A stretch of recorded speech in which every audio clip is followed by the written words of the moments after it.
श्रावण मास भारतीय संस्कृति सनातन धर्म परंपरा में विशेष महत्व है इसका, और ब्रह्मांडीय ऊर्जा का यह महीना स्रोत होता है। और इस माह में किए गए जप तप यज्ञ दान साधना अन्य महीनों के अपेक्षा ज़्यादा फलदायी होता है। पूरे भारतीय उपमहाद्वीप में श्रावण मास की जो है महत्ता जगजाहिर है और पूरा वातावरण जो है शिवमय हो जाता है। ओम नमः शिवाय के मंत्र के द्वारा पूरा वातावरण जो है गुंजयमान हो जाता है। ये इस श्रावण मास के प्रमुख देवता भगवान शिव हैं। भगवान शिव ही एक ऐसे देवता हैं जो देव दानव गंधर्व किन्नर सभी के द्वारा पूजित होते हैं। देवता भी इनका अभिषेक करते हैं और दानव भी इसका अभिषेक करते हैं। इस माह में जल शिवलिंग पर चढ़ाने का विधान है और इसकी शुरुआत जो है समुद्र मंथन से होता है। इसी माह में इसी श्रावण मास में समुद्र मंथन हुआ था और जो उसमें विष निकला था उसको भगवान शंकर ने जो है अपने जो है कंठ में धारण कर लिया था, इसलिए उनका एक नाम जो नीलकंठ भी है। और जब वो जहर को जो है विष को जो है उन्होंने धारण किया तो उनके शरीर का तापमान बढ़ गया। उस बढ़े हुए तापमान को कम करने के लिए देवताओं ने और शिव भक्तों ने जो है जल अर्पित कर शिवलिंग पर जो है उनके शरीर के तापमान को कम करने का प्रयास किया। तो ये जो है जलाभिषेक का जो है ये इतिहास है। इस माह में ये श्रावण मास से जो है चतुर्मास बोलते हैं। 4 मास जो है भगवान जो सृष्टि के कर्ता हैं नारायण वो जो है पाताल लोक में चले जाते हैं और 4 माह के प्रधान देवता भगवान शिव होते हैं और जो है सृष्टि का संचालन का कार्य भगवान शिव ही करते हैं। इस चतुर्मास में 4 मास में सारे शुभ कार्य जो है वर्जित माना जाता है। और श्रावण मास में जो भी तप जप किया जाता है अन्य मासों के अपेक्षा या पूरे साल भर यदि आपने पूजा पाठ नहीं किया है, अगर श्रावण मास में पूजा पाठ कर लेते हैं तो साल भर के पूजा पाठ का फल आपको प्राप्त हो जाता है। सोमवार का विशेष महत्व श्रावण मास में होता है। सोम जो है चंद्रमा का द्योतक होता है। इसके सोमवार के नियंत्रक जो देवता होते हैं वो चंद्रमा होते हैं और चंद्रमा के नियंत्रक भगवान शिव होते हैं, अपने माथे पर धारण किए रहते हैं। तो इस मास में जो सोमवार पड़ता है इसमें ज्योतिषीय आधार पर भी जो है जो भी कुंडली में आपके दोष आदि हैं इसका निवारण करने का विधान इसमें अन्य मासों की अपेक्षा ज़्यादा है। इस मास में रुद्राभिषेक का जो है प्रावधान है। रुद्राभिषेक का अर्थ है भगवान शिव के उग्र रूप का विधि पूर्वक अभिषेक करना। और इस शिव पुराण में कहा गया है कि जो व्यक्ति रुद्राभिषेक करता है उसके समस्त पाप जो है नष्ट हो जाते हैं और वह शिवलोक में जाता है। आयुर्वेद की दृष्टि से भी आप देखेंगे तो इस मास में हर मास में क्या ऋतु परिवर्तन में क्या खाना चाहिए क्या नहीं खाना चाहिए इसका विधान है। कहा भी गया है कि यथा पिंडे तथा ब्रह्मांडे, जो ब्रह्मांड में घटनाएं घटती है उसका अपने पिंड यानी अपने शरीर पर भी प्रभाव पड़ता है।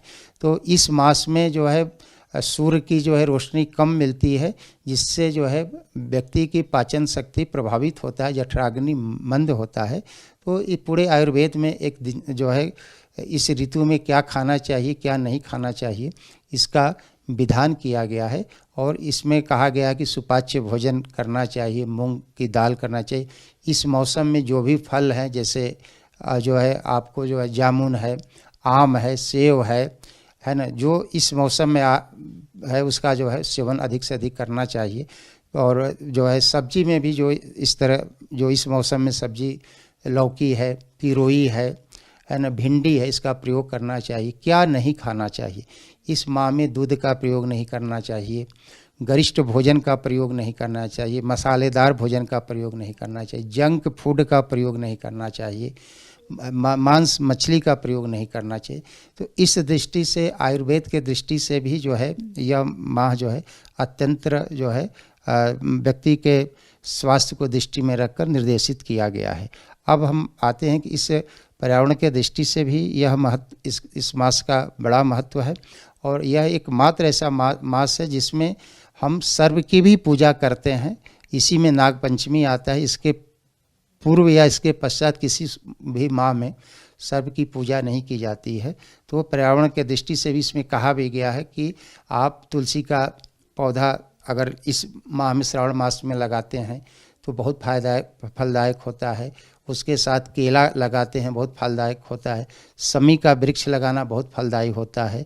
तो इस प्रकार से पर्यावरण के दृष्टि से भी इसको जो है बड़े उत्तम माना गया।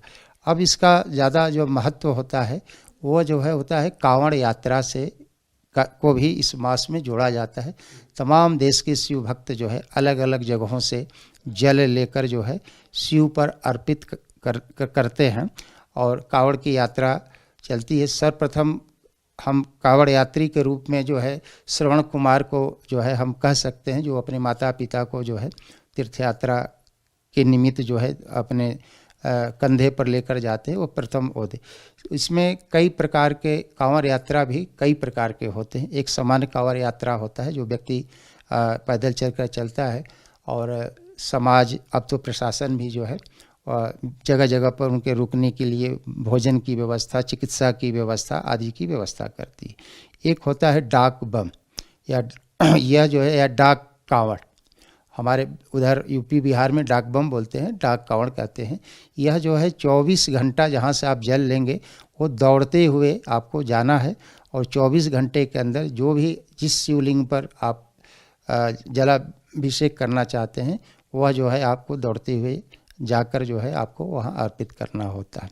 एक झांकी कांवड़ होता है जिसमें तरह तरह से भक्त जो है सजाकर जो है वो लेकर जाते हैं। एक जो है दंडवत जो है कांवड़ होता है, दंडवत कांवड़ होता है कि जल को आदमी एक लोटिया में बढ़िया से रख कर पीछे रख लेता है, दंडवत करते हुए। दंडवत हमारे यहाँ प्रणाम करने के एक विधान है, जमीन पर साष्टांग लेटकर, फिर वहाँ जहाँ से आपका हाथ पड़ रहा है फिर वहाँ से लेटते हुए आपको यह जो है करते हुए जो है उस तरह का वो आपको जलाभिषेक शिव मंदिर में किया जाता है।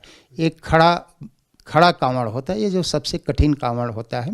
खड़ा कांवड़ का तात्पर्य ये होता है कि व्यक्ति जो है जहाँ से जल लिया, जिस कंधे पर रखा वो कंधा भी नहीं बदलेगा, और वो पैदल चलकर जो है एक साथ जो है एक कंधे पर रखकर कहीं विश्राम भी नहीं करेगा, कहीं कांवड़ को रख भी नहीं सकता है, और इस प्रकार से वो ले जाकर शिवलिंग पर जो है वो जो है ये जलाभिषेक करता है। इस मास में पूरे ज्योतिर्लिंग में शिव स्वयं विराजमान रहते हैं, और इस माह में जो भी पूजा जप तप आराधना की जाती है यह जो है अन्य मासों की अपेक्षा जो है लाखों गुना फलदायी होता है। इस प्रकार से श्रावण मास का जो है आध्यात्मिक महत्व भी है, उसका औषधीय महत्व भी है, उसका वैज्ञानिक महत्व है, और इस मास के प्रधान देवता भगवान शंकर हैं, उन्हीं की आराधना की जाती है। विभिन्न प्रकार से भक्त उन्हें रिझाने का प्रयास करते हैं और उनसे मनोवांछित फल प्राप्त करते हैं। और भगवान शिव को आशुतोष भी कहा गया है कि वो छोटे से चीज़ों में प्रसन्न हो जाते हैं। भोला भी कहा गया, भोलेनाथ भी कहा गया कि उनका स्वभाव बड़ा भोला होता है। सब कुछ जानते हुए भी भक्त को जो है अपने को भी समर्पित करने में जो है वो पीछे नहीं हटते हैं। तो इस प्रकार से यह जो है श्रावण मास और जो है श्रावण मास के प्रधान देवता भगवान शंकर की आराधना का यह बहुत ही महत्वपूर्ण कालखंड है। और इसमें जो जिस रूप में भगवान को प्राप्त करना चाहता है वह जो है सुगमता पूर्वक प्राप्त कर लेता है।